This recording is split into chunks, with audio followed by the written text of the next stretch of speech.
Hi, my name is Kyle McAdams. I am an architect and a marketer. It's not your typical background for either, I suppose. I started my career as an architect and worked in retail development, working on malls, developing uh, movie cinemas.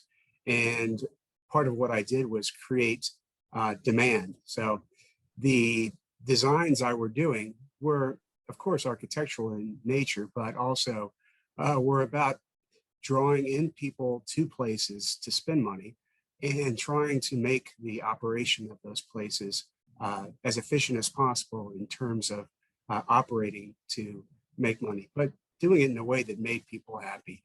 And the companies I worked with, my clients, usually had people about my same age working on the projects with me. And I came to the realization early on that they made a lot more money than I did. And I was doing a lot of the work. And I wondered what it would be like to sort of be on the other side. So after about 10 years in the profession, I went back to business school and studied business, what I thought would be taking me back into the world of real estate. But there in business school, I really became intrigued with marketing, the process of it, the psychology of it, and trying to understand consumers, I guess similar to trying to understand the users of spaces and buildings. So coming out of business school, there weren't a whole lot of big time consumer products marketers that were looking for architects to bring on. So I didn't have a whole lot of luck landing jobs with the big firms, the big Proctors and Gambles of the world. But there was a company that liked the fact that I had a creative background and could help design places. That was Disney. So Disney brought me on originally as a Disney development company, and what eventually became an Imagineer. So I guess I was an Imagineer for a couple of years and worked on new theme parks. None of them came to fruition. There was one big one we were trying to build here in the Washington, D.C. area that didn't come to fruition, like I said.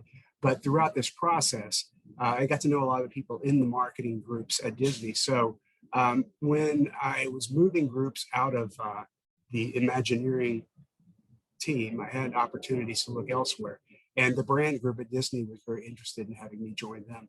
So I just became a brand manager for Disney, working with theme parks, Orlando as a destination, Walt Disney World as a destination, and the various parks within it, the various hotels.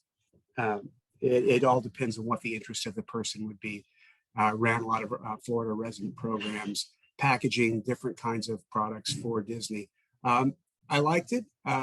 Didn't love living in Florida. My wife really didn't love living in Florida, and opportunities to move up would mean moving to California, and I didn't want to do that. So when Capital One came to me looking for brand managers, they were trying to build a brand team. They had never advertised ever. So what we know of as what's in your wallet didn't exist. So I went and joined them, and which moved me back to DC, which is where I really wanted to be in the first place. And from there, really launched into my marketing career. Worked in credit cards with Capital One for years. As they were transitioning and wanted to move me to Richmond, didn't want to go to Richmond. So I live right next door to the old AOL headquarters. Got a job at AOL and started doing digital marketing, which was another change of pace, but another learning experience. And I spent 4 years there, really beginning to understand digital marketing, but at a very early stage of its development. But it's an interesting place because it had so many different kinds of content that I found interesting as an architect, and got to sink my teeth into it.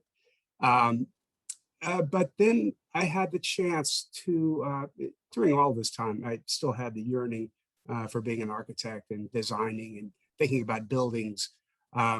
So I had an opportunity to join the American Institute of Architects as their director of marketing for their software products, AIA contract documents. Any of you out there who are architects or in the construction business know the AIA contract documents. They're sort of the backbone of the industry. In construction, the legal relationship documents between all of the parties that make up the construction process, and got me back into the world of getting to know the designers and builders of spaces, and had some great luck there. Got promoted to become the head of marketing for the AIA overall. So marketing to architects, getting building product companies engaged with the AIA and architects, and getting to understand how building products were marketed to architects, getting to better understand the specification process and how it was important to get in front of architects and contractors to get them to try or get them to believe in your product so that you could put that they will be specified to be put into buildings. And had some great opportunities there, and it had got me back into the world of buildings. And if any of you follow the marketplace now, the world is all about property technology and the systems that make buildings smart. So I had the opportunity to join Castle Systems here in Washington, D.C., and that's where I'm at now. I am Director of Marketing for Castle Systems, access control, visitor management, video surveillance, really sort of the nervous system that makes up buildings. And I'm talking to many of the same people, developers, property managers, tenants, about spaces and how people use them and the systems that make up those spaces and how they talk to each other and how you better use space. So it's been a very strange process, but that's how I got here, and that's what I do now. Well, I touched on a little bit, is that when I was an architect, much of what I was doing was designing for business processes and the consumer and how they experience those spaces, and goals around not just designing beautiful places, but helping the company make a profit and having the company brand look a certain way to influence people and how they might be using space and hopefully spending money. And the other thing that I liked about when I went back to business school, what really intrigued me with marketing is you work on these projects, and in some ways it's similar to being an architect. So an architect develops a building plan, right? You develop drawings and of spaces, and then you try to have people understand those spaces, like clients and contractors, I should say, HVAC engineers, structural engineers, working with them. So all you're doing as an architect is really putting the plan in place and having consultants work with you to make the thing a reality and make it come true. As a marketer, you're doing the analytical work to try to understand who the end user is, much like you would as an architect, and try to design the messaging and execution and look and feel that will influence them to engage with the product you're marketing. And you have to work with consultants to get that done. You have to work with your digital marketing consultants, your creative agencies, to put together the stories and the experiences that will make the marketing not just tell bullet points, but actually evoke experience and emotion and meaning. So I think that's sort of the parallel path. I tell architects all the time that if they think marketing sounds interesting, you'll probably be pretty good at it, because you've all been about figuring out the end user and figuring their needs and designing around that.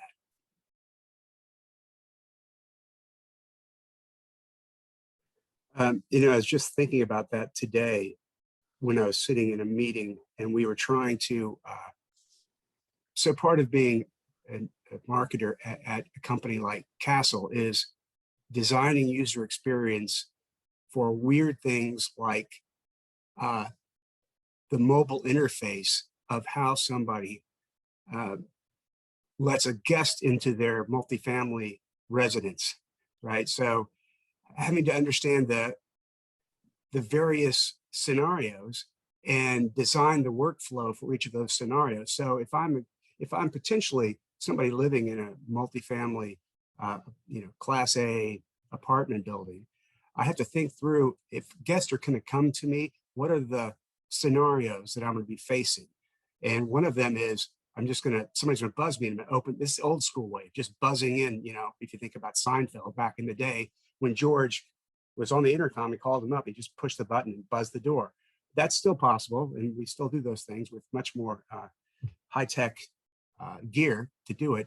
But that's only one of the ways to do it. Another way is that you can now schedule a time when a visitor could have access through a reader, so that they would just be scanning QR code through that reader. But you have to set the parameters, and there has to be an interface of how do I set the parameters? What's the time frame? And what do we name this thing? How is that different from the instant door, the remote unlock? So thinking of the words that would make the most sense to a user. And then there's another version of, okay, what if I've got a dog walker who's going to come every Tuesday, forever? And it's a different kind of schedule. And so that's a recurring schedule, and trying to think of the right words, put in the right order, and design the right next screen that will take the person to have the experience you need them to have. But not only that, okay, how are those things now? Have I lined them up in a way, those three names, that remote unlock, that scheduled access, that recurring access, do they make sense when I put them on a screen and they're in order? And can I market them to say, hey, you've got visitor access, blah, blah, blah. It's just things like that an architect has the mind to think through the stages and not get bogged down into the whole, problem at once, but can break it down into solutions and functions that go through that. So I think that's one of the things that an architect thinks. It designs, whether it's a message, whether it's a process, a look and feel, all designed with the end user in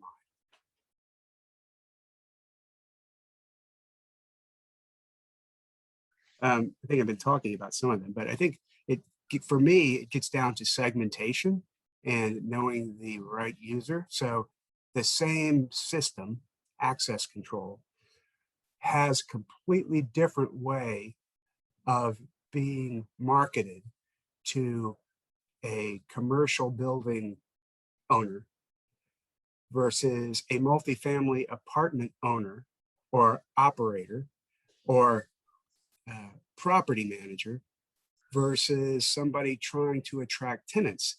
And a tenant in a commercial building or a tenant in a multifamily building all have different benefits from the same system. So from an owner's perspective, it's going to create a better experience for the end users so that your building will be full, and you'll be able to make more money by not having empty space, so you can get rent from all of those people. From a property manager's perspective, it's all about making my job easier, being able to use access control to manage people and not have to chase keys when a tenant leaves or a resident leaves. So I'm going to be talking about the ease of use. Or I might be talking about if you have to be keeping your space filled because your owner is going to be pissed off at you if you don't, then I will be talking about the user experience, the tenant experience, making the experience smooth for the tenant so that they will stay there for a long time. If I'm marketing to a tenant as in a leasable space, it's all about impressing your employees with a modern work experience or a modern workplace. And in today's world of hybrid work, where access is not, you need to know who is in your, not just that people have access in your space, you need to know who is in the space and when. And it's the same system we're talking about that, it's one thing. It lets people in, lets people out, and knows who's there. But you position it and talk about it in a different way to different audiences, and maybe talk about different features. Um, that's the architect in me, that thinks about the end user and how to engage with space in different ways. So every kind of those spaces might have different users at different times that I need to think about when I design the space. It's similar in terms of designing a message about the same product, but using different iterations, so to speak. Yes, um, that's a fairly easy one. I happen to have been lucky enough, and it's interesting. This is the 50th anniversary of Walt Disney World. And if you go to Walt Disney World, there's all kinds of decor. And if you've seen their advertising on television now, it's all about the 50th anniversary. Well, I was there at the 25th anniversary. That's how long it's been. And for the 25th anniversary, uh, we basically made the castle, the Magic Kingdom, into a birthday cake. We had it transformed with candles and icing. And I don't know if any of you out there listening happened to visit then, but I was part of the team that put together that promotion. And that also included all of the decor, working with the Imagineers. I was no longer an Imagineer then, but I got to work with them to create all the 25th anniversary decor, not only that went in every theme park. So each theme park had to have its own package of decor. So the Magic Kingdom looked different than Epcot, looked different from, this is before the Animal Kingdom launched. So what's the other one?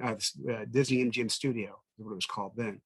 And the complexity of that, what goes on, the light poles at Walt Disney, at the Magic Kingdom versus what goes into Epcot, what goes into the banners. And then I also did overall resident marketing. So we literally had a contract with the state of Florida to put 25th anniversary decor in all of the visitor centers, in all of the roadways coming into Orlando, in the airport. When you come in, how we were promoting it there, and how we had banners and painting and figurines all around, and tracking all of this and having basically an inventory of everything that goes, you for the state of Florida, across the Walt Disney World property, even in Disney stores. So we have Disney dollars. If you're a big Disney fan and you go to Disney stores, you can get Disney dollars and use them at any Disney store. They're more collectibles than anything else. Well, I made the first change to Disney dollars for the 25th anniversary. They changed all of them to have a one-time, for 1 year. The Disney one had a feature of Walt Disney World 25th anniversary, the $5 bill, the $10 bill, the $20 bill. So just all of the unique little elements we take for granted in terms of what we call a decor package, and the experience of teaching the people that work at Walt Disney World, the frontline people, about how you need to be treating people during this 25th anniversary. How do you make every experience more special? How do you make special 25th anniversary badges? How do you engage people talking about the badge and where you're from, and trying to figure out where they're from, and matching the two things about it? And then for every single operation, we had the local people within that operation. So if you were at the, Pecos Bill hamburger stand, you had to think of special ways to recognize guests throughout the year for the 25th anniversary.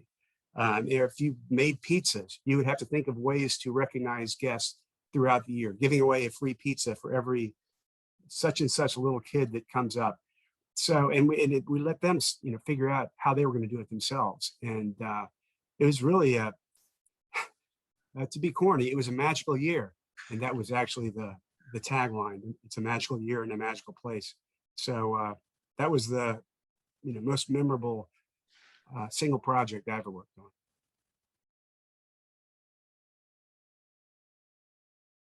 on. It's going to be managing growth.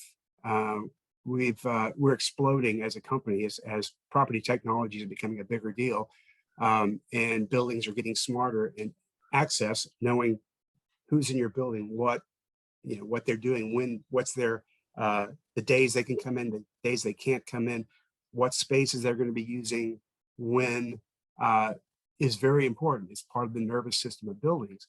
And because of that, we are growing very rapidly, entering into new markets. We just entered 4 new markets in the last month. And the building awareness in those markets of a company that people may not know. Castle, we've been around 50 years, but most of that's been in the DC area. We're now nationwide, but many of these markets like Seattle, they don't know us from Adam. So we're having to build awareness there. And what comes with it is all of the new salespeople that are coming on board that have never sold Castle and trying to train them. And so you're trying to train the marketplace about who Castle is, and you're trying to train and put the best materials in the hands of the sales guys so that they can sell Castle in these new places.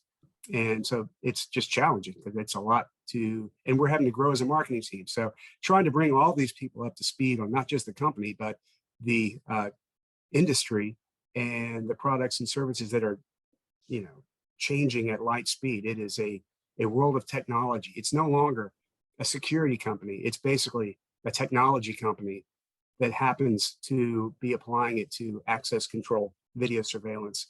But it's also the same technology that tells elevators, oh, this is Kyle. He's on the 3rd floor. I'm going to open the door, take him to the 3rd floor, and not going to take him anywhere else. And I know when his day is over, I know I'm going to take him directly to the ground floor. That's the only place he's allowed to go. It's exciting, but that's the challenge, is trying to keep up with it all.